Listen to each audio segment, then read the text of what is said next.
Bientôt 6h15 sur Radio Classique, l'invité de Comment j'ai réussi, Julie Duval. Bonjour. Bonjour. Merci d'être avec nous. Vous êtes la directrice générale d'Oatly France, spécialiste des boissons à base d'avoine. Que représente aujourd'hui ce marché, le marché de l'alternative au lait ou aux produits laitiers pour le petit déjeuner notamment? Alors c'est un marché qui grossit partout dans le monde, en Europe mais aussi en France.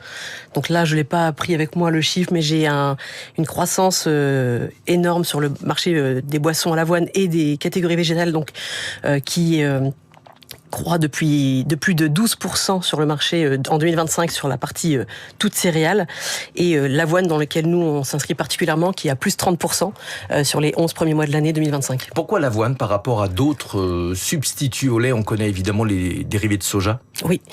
Alors, à la base, Oatly, c'est une marque qui a 35 ans. C'est vrai qu'on l'a pas dit. Donc, c'est une entreprise suédoise qui a été développée par un enseignant-chercheur en Suède, qui cherchait en fait une alternative au lait de vache, avec de propriétés similaires, nutritionnelles presque similaires.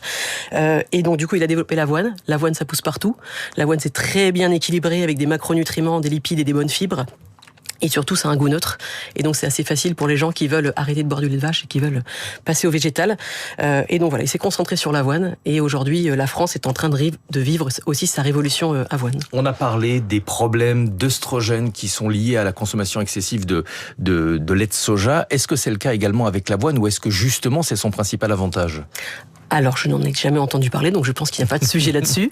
Non, on parle surtout en fait des bienfaits, ce qu'on peut avoir dans l'avoine, notamment les bêta-glucanes, qui aident à réduire le mauvais cholestérol. Voilà, donc pour nous, c'est vraiment la super céréale qu'on continue d'exploiter avec les produits Oatly. À qui est-ce que ça s'adresse?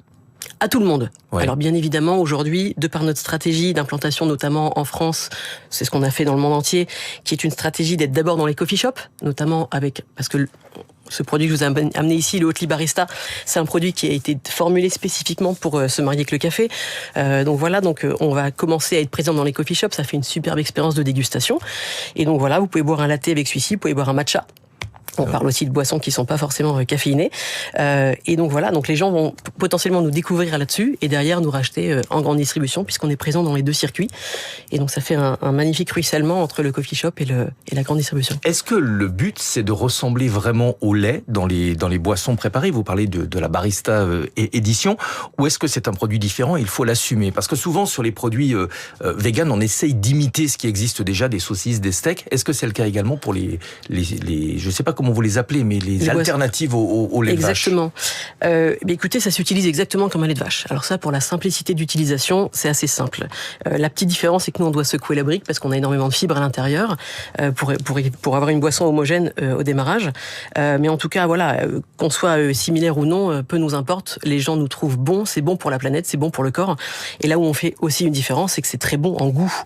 Et c'est là où on s'amuse. Récemment, on a sorti un lookbook.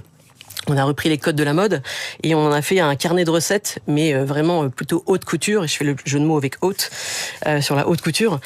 Et donc on vient ouvrir un peu un nouveau champ de possibles parce que voilà, il y a énormément de choses à faire avec une boisson comme la nôtre. Voilà, haute, O-A-T, avoine. Exactement. Donc en anglais. Quels sont les freins principaux aujourd'hui pour convaincre ceux qui n'en consomment pas déjà?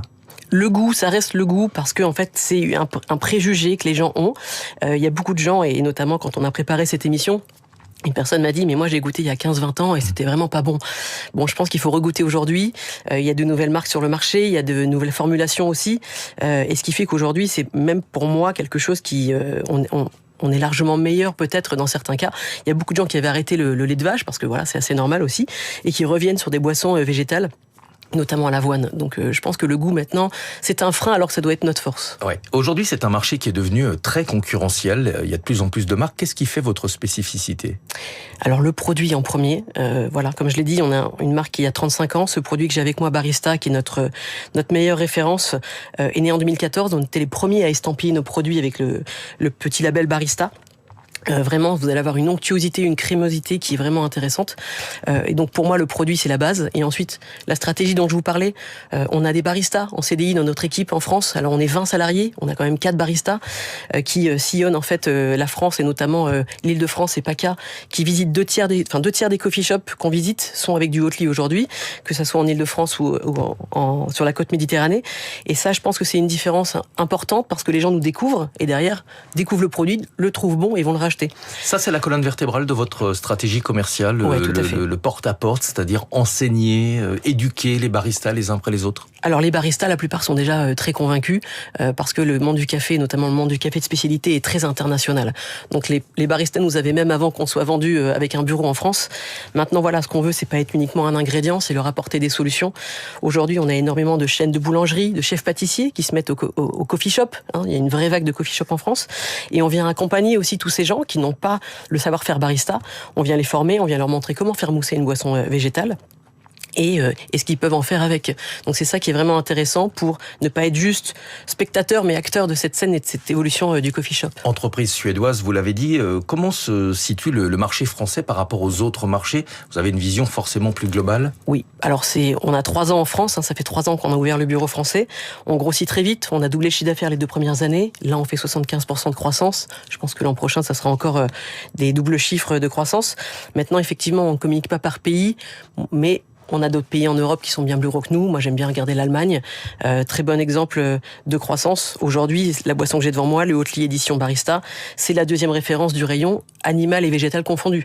Donc, tous les UHT confondus. Et c'est un peu ce vers quoi on tend. Mais vous pensez que la France a le même potentiel que l'Allemagne? Ah oui, largement. Sur ce marché? Oui. Alors il y a une partie d'instinct, il y a une partie de ce que je peux ressentir. Mais aujourd'hui, quand on voit l'accueil des Français pour ce type de boisson, même sur le salon de l'agriculture en début d'année, où les gens ne sont pas forcément convaincus c'est pas un territoire tout de suite. conquis. Exactement, c'est ça qui est intéressant. Et les gens, quand on leur fait goûter, je reviens à cette histoire du goût, mais dès qu'on les fait goûter, finalement, ça les intéresse fortement et ça change leurs préjugés aussi. Merci beaucoup d'être venu ce matin nous présenter cette ligne de produits Oatly, groupe suédois, donc on l'a dit, Julie Duval, directrice générale d'Oatly en France. 6h21 sur Radio Classique, on va jeter un œil dans la hotte du Père Noël avec